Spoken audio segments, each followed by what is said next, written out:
This podcast is brought to you by the Association for Coaching, the world's leading international professional body, which is advancing coaching in business and society worldwide. I'm your host, Claudia Day, and in this new series, I'm delighted to introduce you to expert coaches and thought leaders who share their passion for generating self-awareness through insight tools. Our aim is to inspire and explore with you some of the most impactful tools available to us coaches and leaders.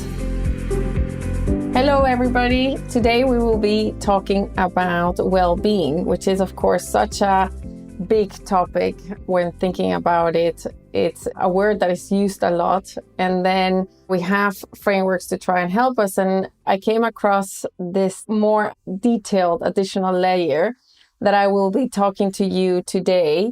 And we have here today with us Audrey McGibbon. She's an expert on well-being. So I'll let you yourself introduce. Thanks, Claudia. Hi, everyone. Lovely to be with you. I'm really looking forward to this chat. I'm Audrey McGibbon, as Claudia says, and I am in the UK a chartered occupational psychologist and a chartered coaching psychologist. And in Australia, I'm a registered plain old psychologist. And I've spent probably close to 30 years now working with senior leaders and their teams. And the last 10 of those absolutely focused on helping leaders and their people thrive. And I am an accidental researcher and an accidental well-being measurement tool expert. Didn't set out to be that. So tell us a bit of how you got there and the concept of well-being that you identify with the most. How I got there is that in peddling my wares as a consultant, coach and consultant psychologist working with organizations, I would see either in my coaching rooms or in leadership development programs, every time that we were trying to build leadership capability, that the elephant in the room was that these usually very bright, capable, motivated professionals were some way away from being their best version of themselves. And not as a clinical psychologist, I was always very wary about taking my coaching and leadership development work into areas that was more clinically oriented. But it was a crisis of conscience, really, that made me think I actually can't. It's not possible for me to do this work without also considering how are you in all of this, and how is your own well-being then impacting your leadership shadow on the organization or the teams that you're trying to lead. And so I needed to find a way of bringing well-being into the coaching room or onto the leadership program quickly in a way that wouldn't scare the people that I was working with, because, going back 10 years, they weren't engaging me as a coach or a leadership development specialist to discuss their mental health. But the absence of them thriving was impacting negatively their own outcomes and their organization outcomes. And that was it, Claudia. Just was like, okay, well, it's got to be, my background was in psychometrics. And so I just thought, well, there's got to be some assessment tools I can use. And for a variety of reasons, I couldn't find anything that would have worked with my client base, who were senior professionals, leaders, pretty discerning. Lots of really good clinical tools, but I didn't want a clinical assessment. Yeah, makes sense. So in this journey of having experimented with introducing well-being into the conversation without it being scary, what has been your best approach, or what has it come to?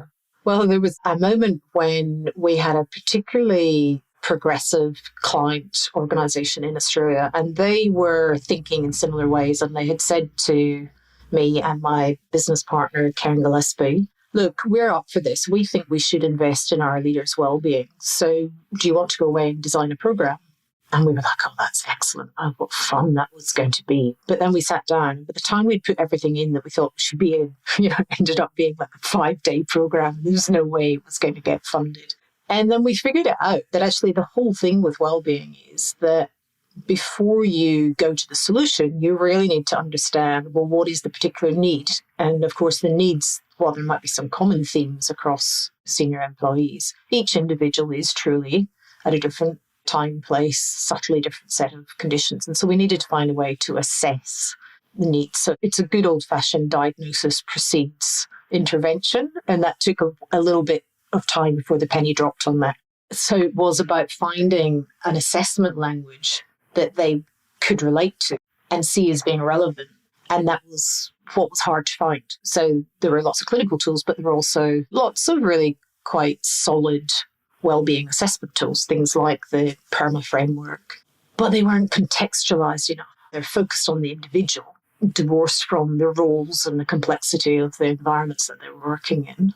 Or the tools that looked at the environments and roles were more audit style, so engagement assessments, culture assessments. But we wanted something that was reflecting the individual attributes and the way that those individual attributes interacted with the environment and stuff outside of work. And that was a bit controversial as well back then, back in the day, asking about people's outside of work experiences and how they might potentially impact on their well-being overall, and also how they then showed at work.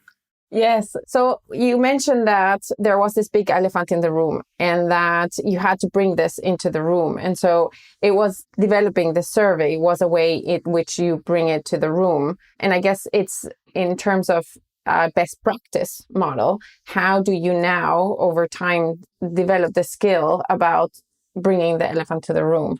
Excellent listening skills. Thank you very much for that, Claudia. The way that we engage them with the language and best practice now would be to say, look, we're going to be doing some coaching work together. And if it's a coaching engagement where the contracted sort of stated objectives are around helping someone thrive or deal with stress or resilience, then that's a more straightforward proposition because well-being is kind of one of the key reasons that we're meeting. But even in coaching work where well-being isn't one of the stated explicit objectives, the way that we suggest positioning as best practice is that every human being alive has got well-being needs. And it is really helpful for the coach and the coachee to understand where that individual is at the moment and whether that's on an upward trajectory or a downwards trajectory, so that we can make space in the coaching conversation to respond effectively to that. Because if we ignore it and just soldier on blithely, it's highly unlikely to be helpful for the other coaching outcomes, and particularly if you're trying to build skills and capabilities. So we talk about well-being as both something that's really valuable in its own right as an outcome, so a stated coaching objective to try and improve your well-being, but also we talk about well-being as an enabler of other leadership and organizational and health outcomes for other people. And therefore that sort of is relevant for really anybody in senior role or certainly with people management responsibilities. So we would typically introduce it if we're doing initial chemistry or onboarding conversations. We'd start to broach it there, start to just really normalize the idea that would be kind of crazy not to reflect on how they are and the extent to which they're, as I say, thriving and leading their best lives versus feeling that they're at a tough spot in life or in their career and how that might be manifesting for them. And that we invite them to do the assessment because it's actually, in our experience, a lot less invasive to give someone this. I mean, it is a pretty detailed assessment, but it's in the privacy of their own space and reflection. And it's just less intensive than trying to work through those questions in a coaching style conversation. And maybe that was reflective of our skill and comfort level at the time. But I think it's fair because I don't think when we're coaching people, they're expecting to do full-on self-awareness and self-disclosure around all aspects of their well-being. And yet there is a relevance to it. So it's just a comfortable way for them to do it. And every question they can say, I'd actually prefer not to answer that. We respect that. And it's faster. So I'm pretty task focused, and it's just really, really useful to get that information out, shared, acknowledged upfront, and then we can either update some objectives or make space for where they're at on their well-being experiences and incorporate them appropriately.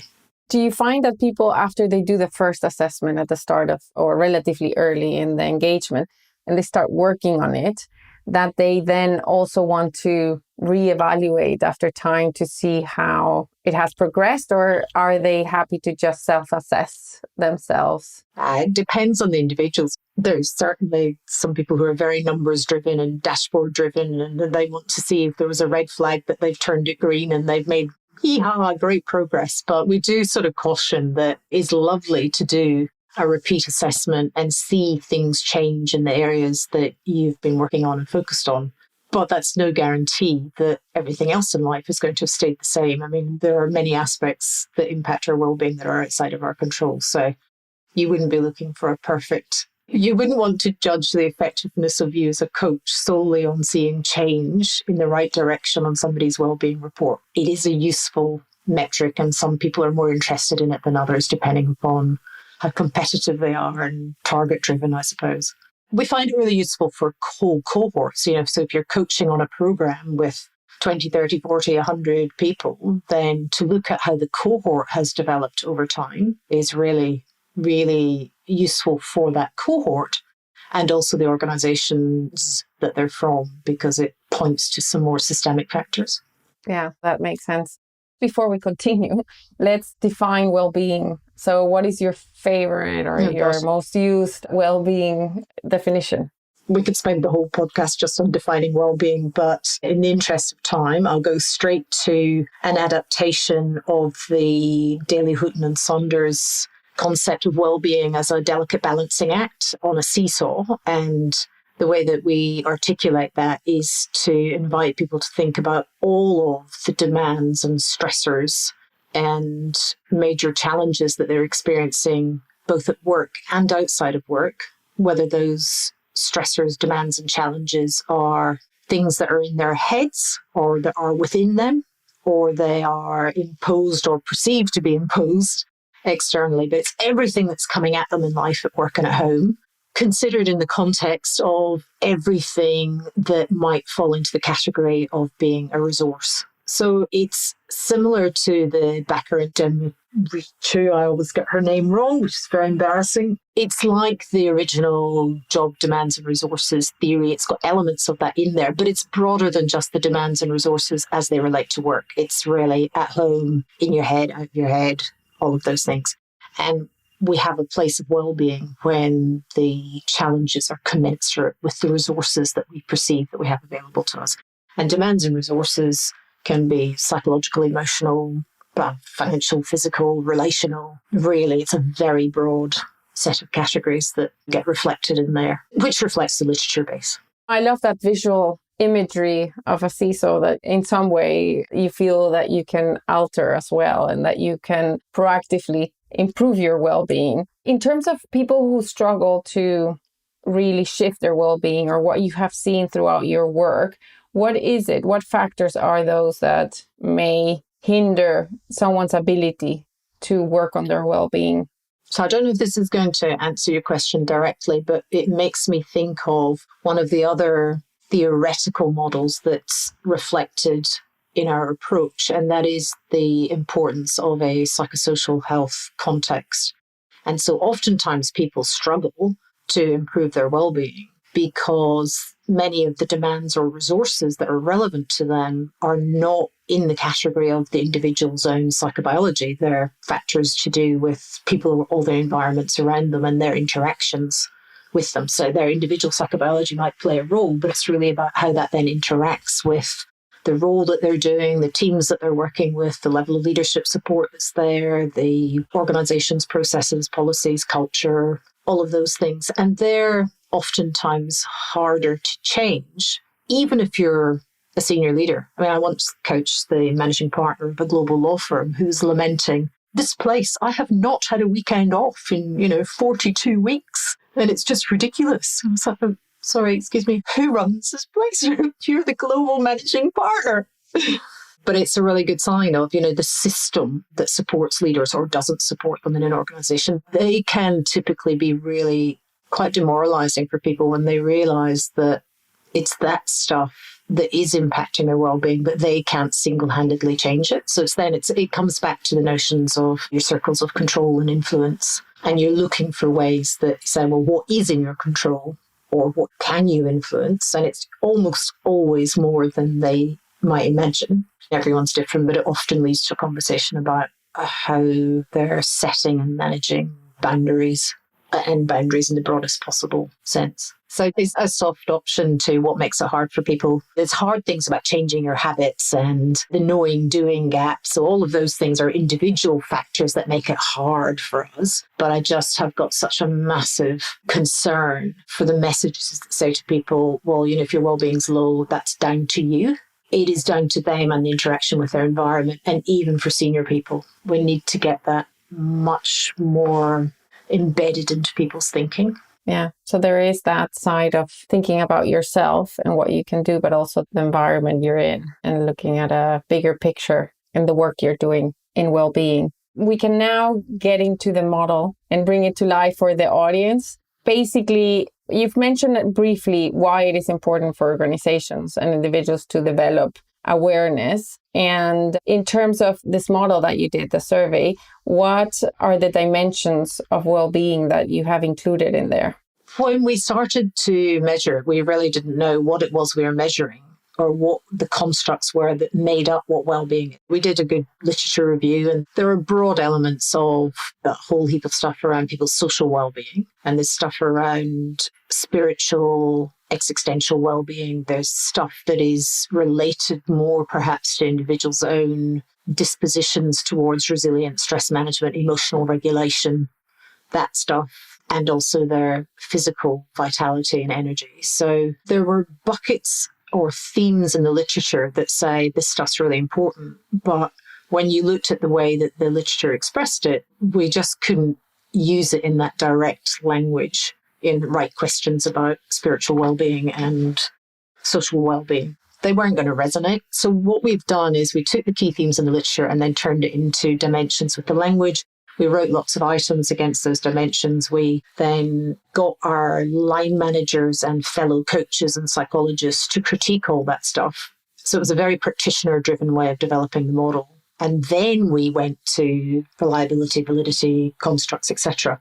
But the benefit of that is that the way that the items read, they're not perfectly written items, but they're in language that resonates for the people who are in our target audience. And so the dimensions in our model talk about authentic relationships, which is AKA social well-being. We talk about meaning, purpose, and direction, which is where we tackle the spiritual, existential, philosophical well-being, meaning of life.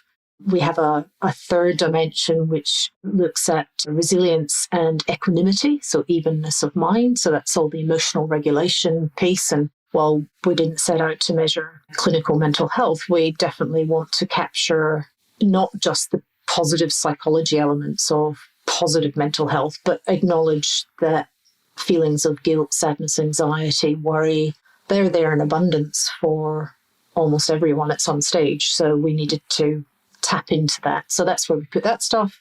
And then we get pretty practical. I mean, we've got I'm going to steal a leaf out of David Clutterbuck's book and say we've got an eclectic approach to well-being. I was so delighted when he wrote stuff about eclectic models. So ours is quite an eclectic approach. We've sort of taken all the main strands of psychology, whether that's positive, clinical, health-based psychology, organizational psychology. We've just kind of been a bit of a magpie and pulled out sections from it. And so we do have something that is from the health medical space, so the vitality and energy, the pillars of health that are in there.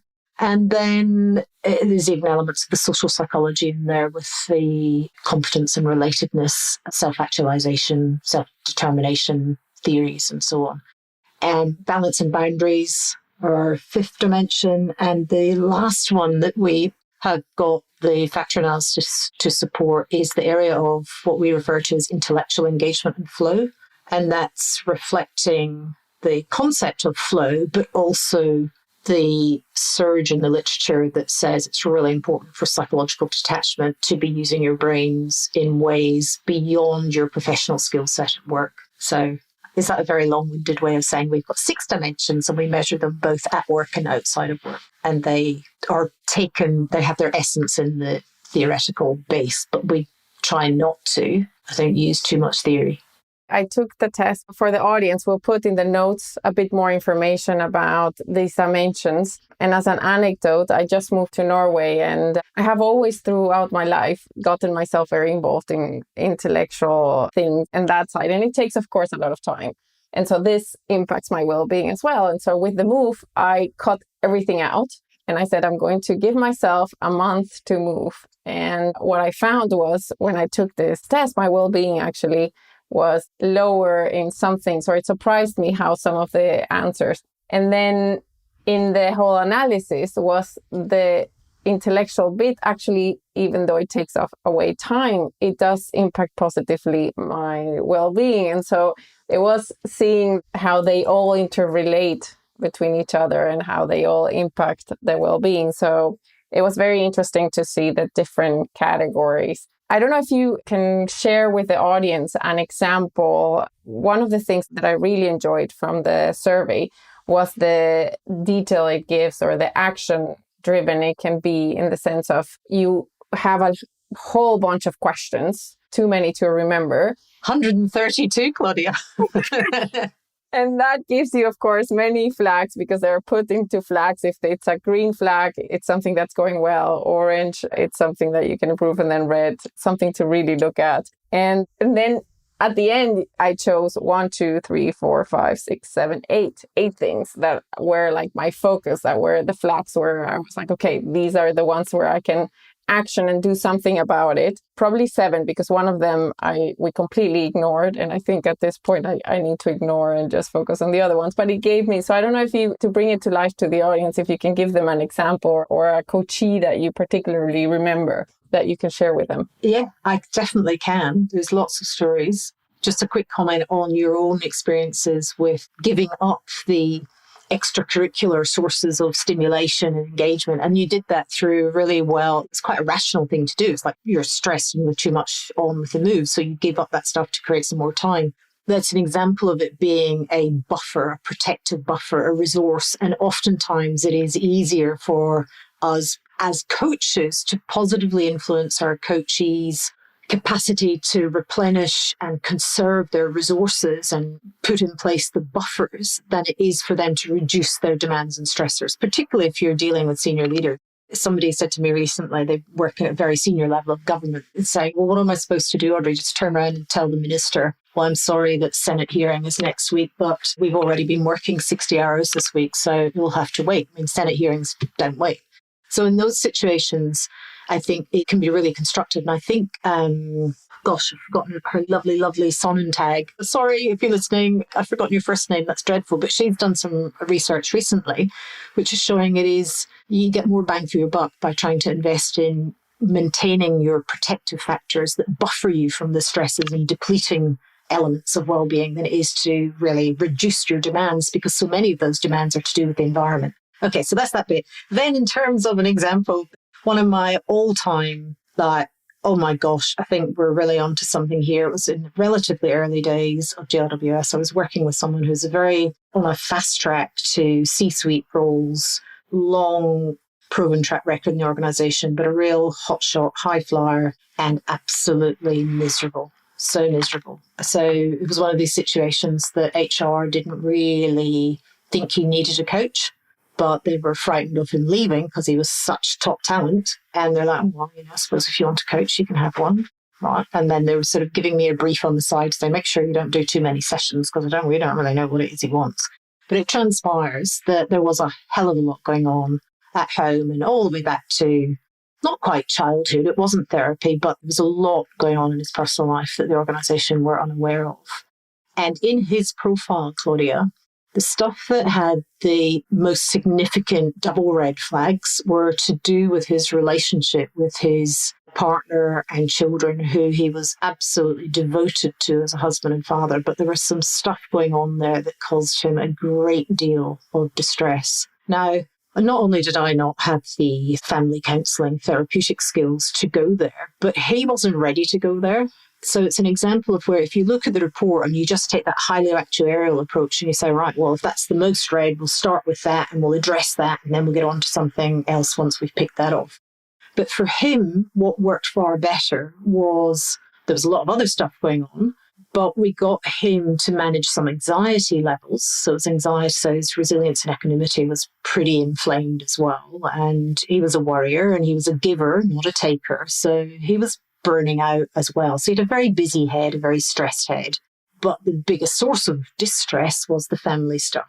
He wasn't well enough. He didn't have enough fuel in the tank to look into and address the family stuff at that stage. And it happened really fast. And that was the moment where I was thinking, this is powerful, because maybe my coaching skills, but I could have been coaching him for 10, 11, 12 sessions. And I don't think I would have got to where we got to in 1.5 sessions. Just this data all flushed out.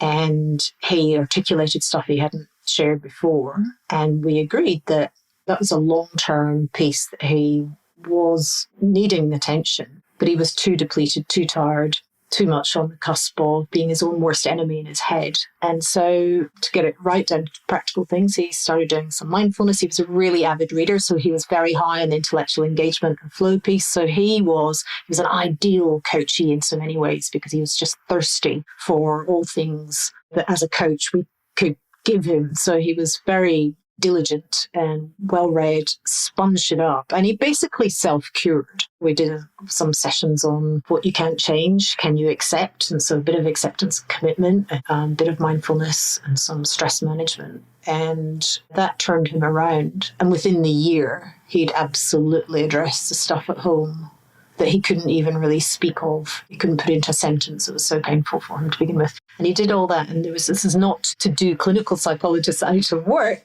but it was an example where he wasn't suffering from mental ill health. He just got himself into a really bad rut on so many things, and he was depleted. So you might have a report with lots of red flags, and the coach's job is to help the coachee identify in what order do you want to address this? And another example would be, it's not uncommon to see a profile where somebody might say, oh, my sleep patterns are really lousy. I'm not getting enough sleep. It's really bad quality sleep. I'm a big worrier, and I'm not exercising very much. So that's not an unusual profile. And for some people, the answer would be, well, sort your sleep out, and then you will be calmer and less inclined to catastrophize, and you'll have more energy for exercise. But for others, it would be, well, I'm not going to sleep until I get my anxiety under control, or I'm not going to sleep because I'm actually not physically tired enough to sleep at the end of the day, so my head's too busy. So you kind of have to unpack it. And then the idea is not that you have strategies for sleep, strategies for stress management, and strategies for physical exercise. One thing at a time, Claudia, not 7. Does that give you a sense of how it might be useful in a coaching conversation? Yeah, definitely. And it, of course, relates to coachees that I can remember where they're facing. And I think that what I'm enjoying the most is this concept of we all have so many demands, and we can see it in our coachees, and that alternative of not just working on lowering the demands, but also on replenishing and on the other side, so to say, and that can have such a big impact based on your observations. Yeah. If you're a coach who's doing team coaching work or coaching on a program, then you can have this lovely layered approach where the one-on-one coaching, you can be focusing on building up resources and replenishment and protecting your sort of assets that are keeping you somewhere near sane and stable and flourishing. But then as the cohort, either as an intact team or a group of leaders in an organization, that becomes a leadership challenge, is to say, well, here's the common shared points across this group within this system. So one of you alone can't shift it, but maybe a group of you can. Is there a pact? Can you control it? Is it conversations with other stakeholders? But it becomes not just the burden for an individual or an individual and their coach to fix, because that's our reality, isn't it? We can't single-handedly, between the coach and the coachee, reinvent the world in a perfect place that is optimal for all well-being. I guess that's a dream world where we get to work with a team and have a bigger influence on the environment, and then also in the individual, where we can also have an impact there, rather than the frustration of working just with the individual and then being not able to impact or to have an impact on the environment. So yeah, that brings it to life. In terms of validity and reliability, we've spoken a bit of the theory it draws on, the fact of, does it measure what it says it's going to measure? One we haven't covered from validity is, does it cover everything about well-being, or what do they need to be aware of that it doesn't cover? On the validity side of things, It's probably worth saying this sounds terrible, but we actually didn't really care too much in the beginning whether it was psychometrically valid, because for us it was an individual self-development coaching tool to enhance the speed with which the coach and the coachee could arrive at an interesting, engaging conversation that didn't make them back off from mental health.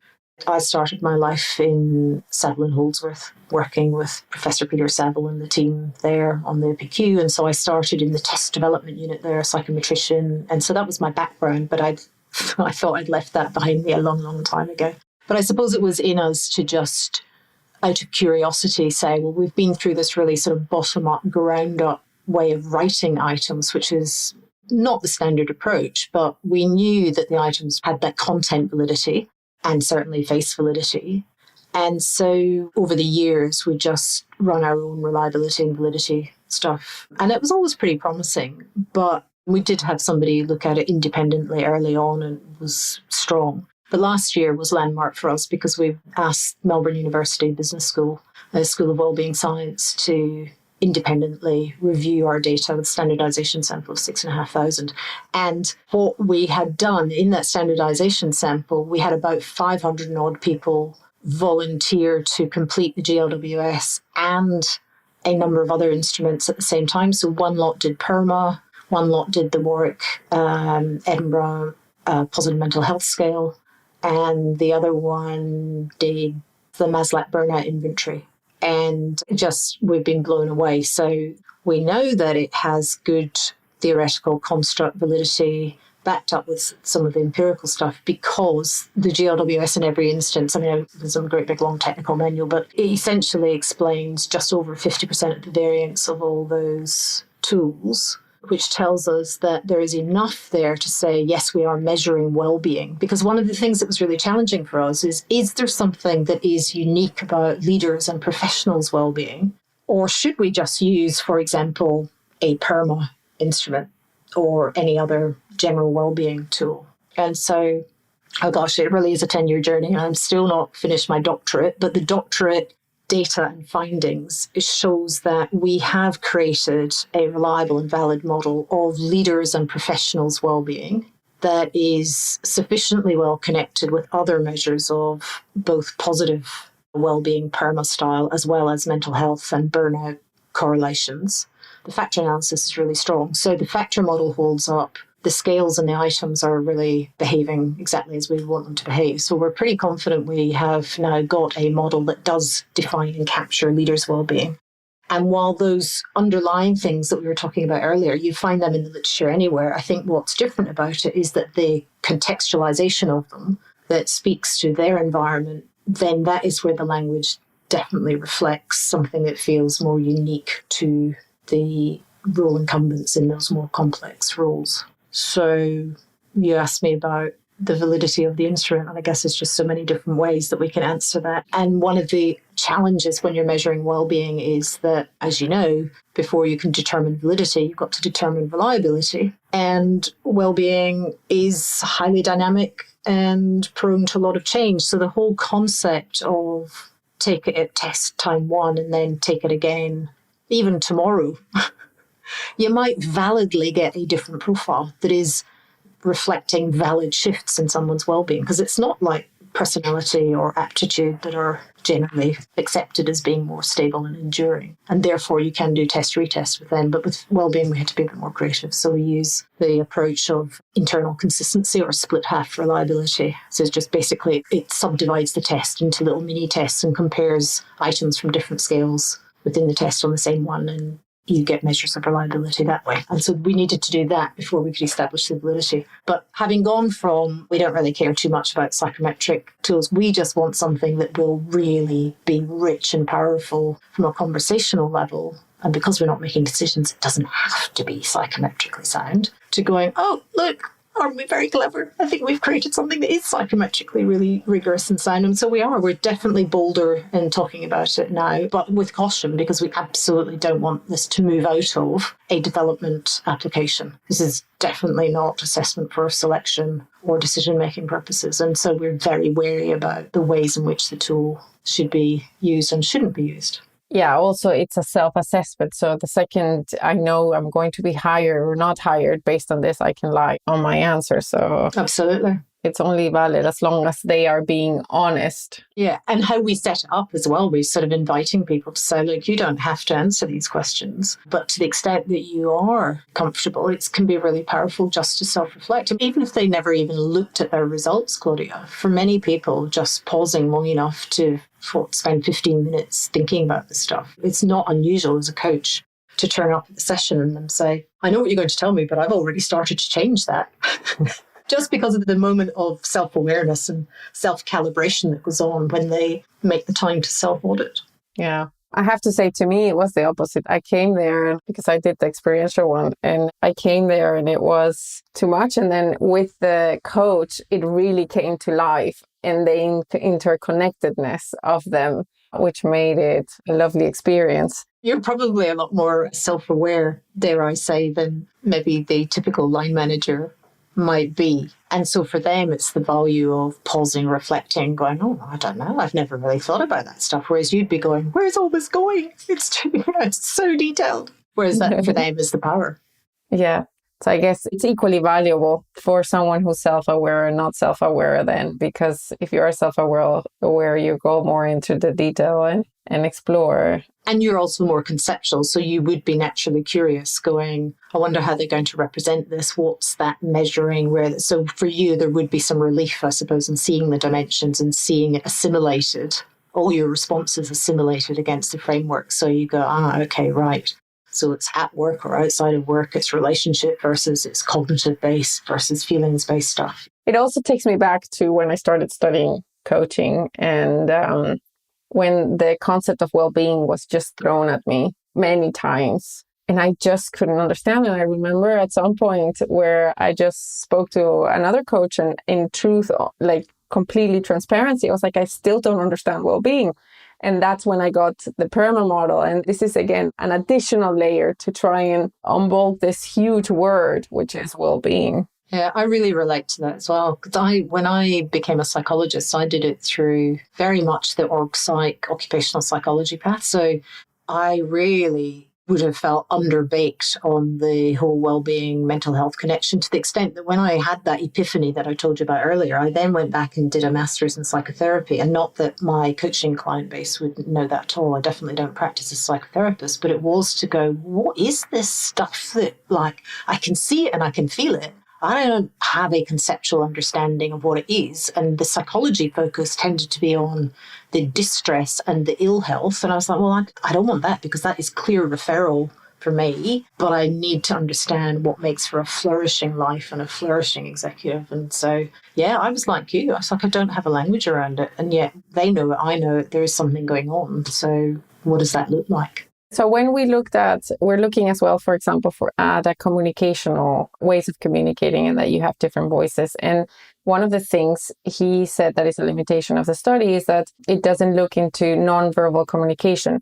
In that same way, is there something that we can translate here that is not included and that coaches should know, this is something that is outside the realm of this survey? That's like asking someone to describe all the flaws in their children. Well, actually, that's not true, because I could give you plenty of flaws in my children. But anyway, that's because they're young adults now.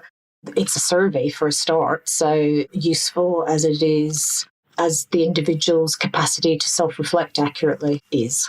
And their willingness, as you've said, to reflect in a trusting way, not to hoodwink themselves or other people. And I think also that it's cognitively dominant. So well-being, it has a cognitive component to it, but survey methodology is cognitive. So it would be brilliant to think about, well, how do we sample people's well-being in a way that doesn't rely on words alone and written words?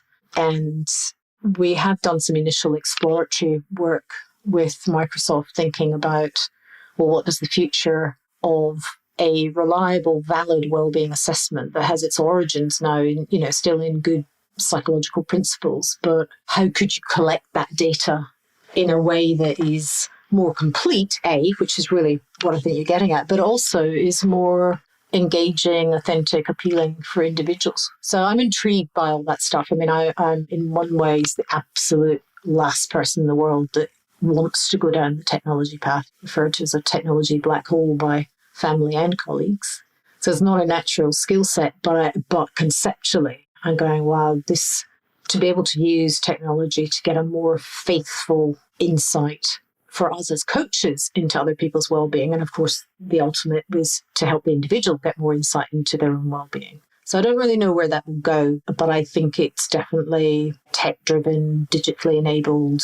If we could have visuals on people, we've got all the wearable stuff. I mean, I kind of wish that we could just all go to sleep for 5 years, perk up on our own well-being, and then wake up and the technologists and digital people have got this fixed for us at last, and we don't all have to log in 25,000 times with different multi-factor authentications and have 25 disparate pieces of devices going on. I feel like there's a much cleverer solution that goes beyond apps and surveys and therapeutic interventions and one-to-one stuff. But I still think we're a long way from that. And in the meantime, I think it's going to come down to the skill of the coaches in unpacking and having a really valuable conversation with the individuals that they're working with, but at least using a language that is accessible and resonates. I think it's always going to be important to say, and what else? Because there's 130 odd questions, but you could arguably write 1,300 questions. And in fact, that's one of the interesting things about the psychometrics. So when the Melbourne Uni statistician, Associate Professor Gavin Slemp, looked at the data, he said, you could get rid of half the items and it wouldn't reduce the validity. And he said, and that would make it a better tool. We had a great relationship. And I said, oh, Gavin, that depends on defining better. I mean, for a coach, I'd rather them spend another 7 minutes completing the survey. And then as the coach, you've got this really rich set of photographs to look at of somebody's well-being. Whereas if you take away half the photos, it might still technically give me a picture of that person that's, I can tell clearly it's them and their well-being, but I'm missing a lot of richness. And it's just an interesting perspective on the value that we place on an assessment tool is often about its psychometric qualities being the most important thing of all.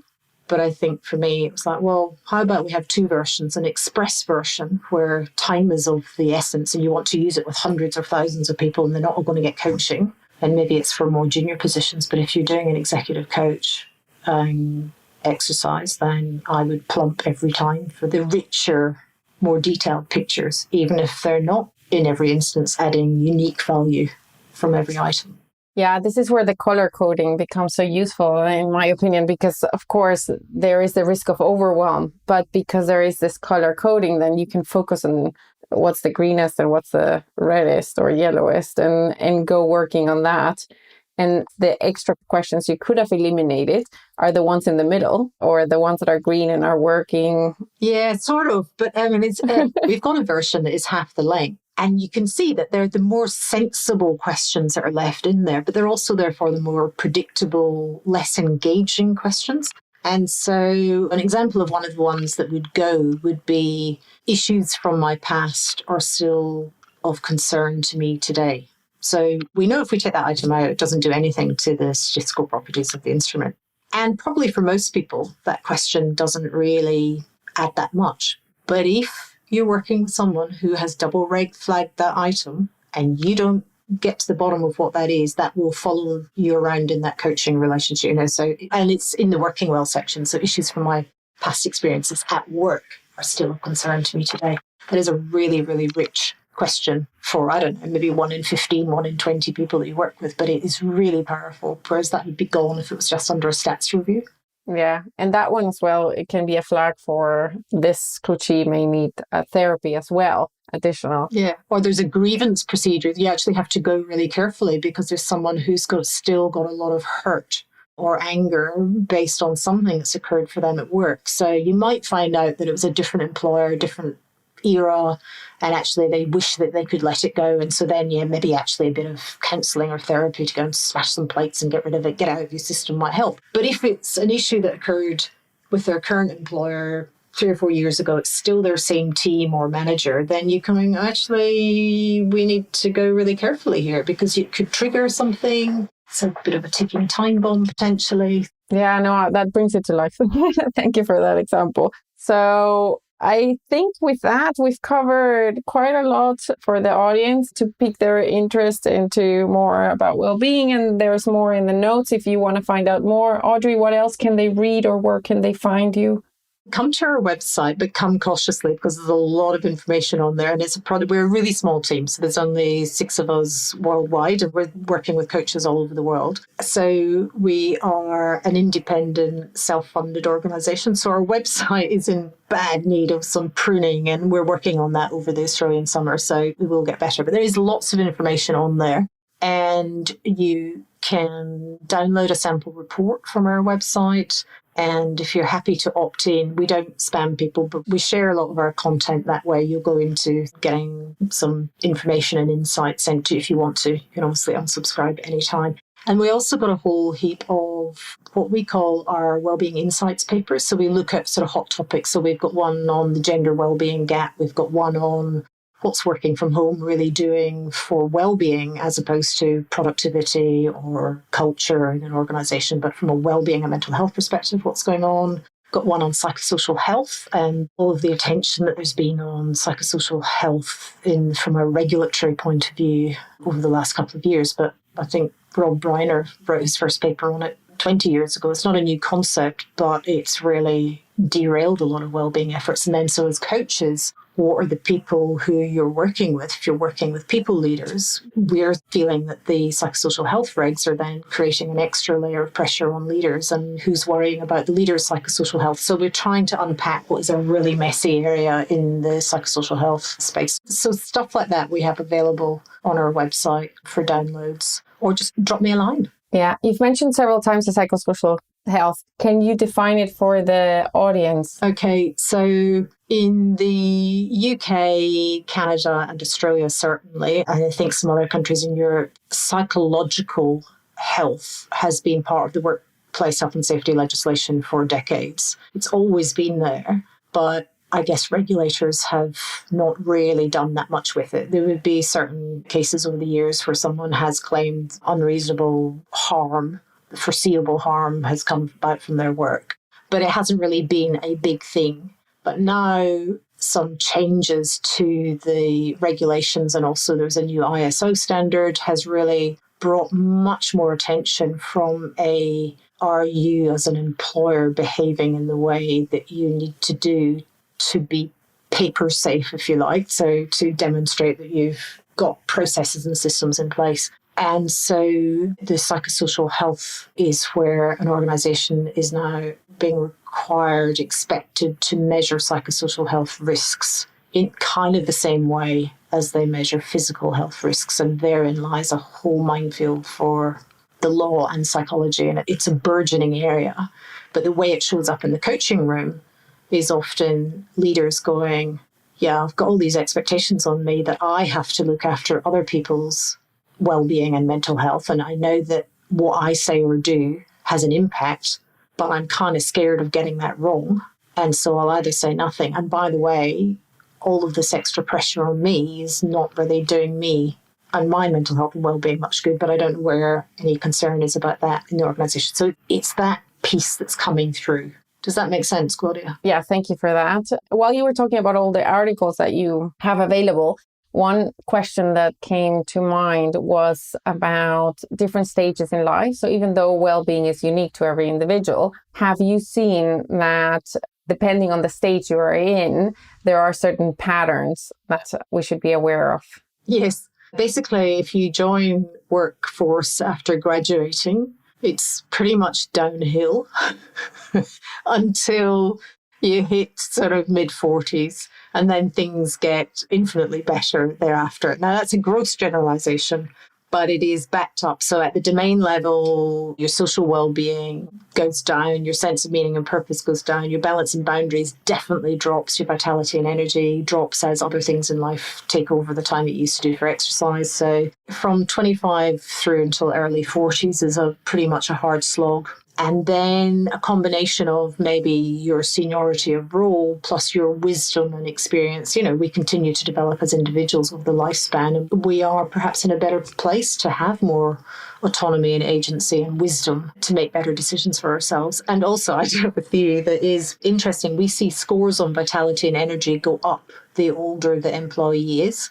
And I think that's a version of, you start to pay attention to it when it starts to hurt, or you put weight on, or you start to, your bones creak. So you're like, okay, I can't neglect this. So we're less complacent as we get older, and we have to work at those things. So it's all happy days through until our mid-60s. But then we don't have much data, obviously, because people exit, generally speaking, the workforce. But we do know that later in life, we see a decline in physical health and well-being, and a lot of mental health stuff as well. So there's quite a lot of research at the moment saying don't stop working, don't retire, change the way that you work. Yeah, my dad was definitely one that lived by that. He didn't want to retire until the end. And it, of course, the cognitive side as well keeps you active. And it also, I had an episode with Patricia Riddle where it was that when you stop using it, you start forgetting more and all that it's not because of age. It's because you stop using it. Stop using it. That's right.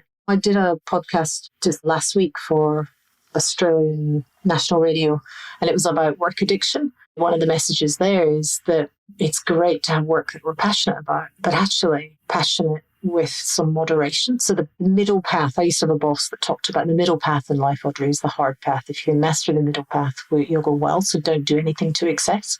It's awfully boring sometimes, but it is good advice. Yeah. Is there anywhere where the audience can contact you or find you? If you go to our website, which is GLWSwellbeing.com, so GL, Global Leadership Wellbeing Survey is what it stands for, but GLWSwellbeing.com, or just drop me a line at Audrey, GLWSwellbeing.com. Just send me an email and let me know what you're particularly interested in. And if coaches do want to use the tool, as I said, we're very small. And it's, when I said at the start, I'm an accidental researcher, accidental entrepreneur.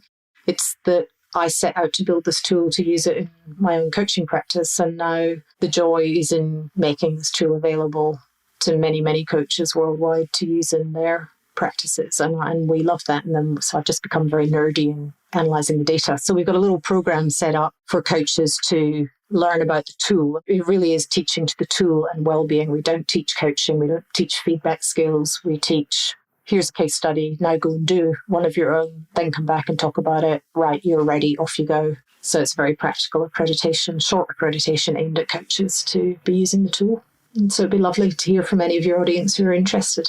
We'll put more comments about that in the notes for the audience to look at. And thank you so much, Audrey, for taking the time today and having a chat to us on this topic of well-being, the exploration of well-being. You are very welcome, Claudia. It's a pleasure to be with you. And I hope your listeners have found it interesting. Thank you for listening to another podcast by the Association for Coaching. For over 20 years, our purpose has been to inspire and champion coaching excellence, advance the coaching profession, and make sustainable differences to individuals, organizations, and society. To find out more about the AC and our member benefits, follow us on LinkedIn or visit our website at associationforcoaching.com. Explore our digital learning hub and enjoy our extensive library of on-demand webinars, member benefit interviews, podcasts, and a portfolio of live events featuring thought leadership tools, models, and the latest industry trends to help you develop your coaching experience.